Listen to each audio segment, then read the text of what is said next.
এখানে যারা প্রাণ দিয়েছে রমনার ঊর্ধ্বমুখী কৃষ্ণচূড়ার তলায়, যেখানে আগুনের ফুলকির মতো এখানে ওখানে জ্বলছে অসংখ্য রক্তের ছাপ, সেখানে আমি কাঁদতে আসিনি। আজ আমি শোকে বিহ্বল নই, আজ আমি ক্রোধে উন্মত্ত নই, আজ আমি প্রতিজ্ঞায় অবিচল। যে শিশু আর কোনোদিন তার পিতার কোলে ছাপিয়ে পড়ার সুযোগ পাবে না, যে গৃহবধূ আর কোনোদিন তার স্বামীর প্রতীক্ষায় আঁচলে প্রদীপ ঢেকে দুয়ারে আর দাঁড়িয়ে থাকবে না, যে জাননি খোকা এসেছে বলে উদ্দাম আনন্দের সন্তানকে আর বুকে জড়িয়ে ধরতে পারবে না, যে তরুণ মাটির কোলে লুটিয়ে পড়ার আগে বারবার একটি প্রিয়তমার ছবি চোখে আনতে চেষ্টা করেছিল, সে অসংখ্য ভাই বোনদের নামে আমার হাজার বছরের ঐতিহ্যে লালিত যে ভাষায় আমি মাকে সম্বোধনে অভ্যস্ত, সেই ভাষা ও স্বদেশের নামে এখানে এই বিশ্ববিদ্যালয়ের উন্মুক্ত প্রাঙ্গণে আমি তাদের ফাঁসির দাবি নিয়ে এসেছি,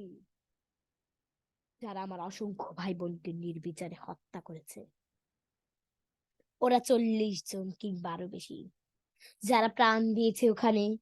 রমনার রৌদ্রদগ্ধ কৃষ্ণচূড়ার গাছের তলায়, ভাষার জন্য, মাতৃভাষার জন্য, বাংলার জন্য, যারা প্রাণ দিয়েছে ওখানে একটি দেশের মহান সংস্কৃতির মর্যাদার জন্য, আলাওয়ালের ঐতিহ্য, রবীন্দ্রনাথ, কায়কোবাদ, নজরুলের সাহিত্য কবিতার জন্য, যারা প্রাণ দিয়েছে ওখানে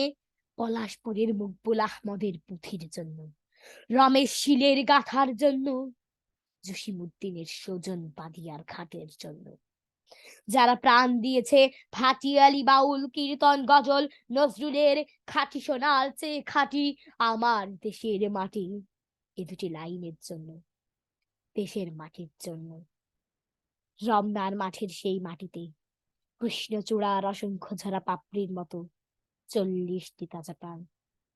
আর অঙ্কুরিত বীজের খোসার মধ্যে আমি দেখতে পাচ্ছি তাদের অসংখ্য বুকের রক্ত, রামেশ্বর, আব্দুস সালামের কচি বুকের রক্ত।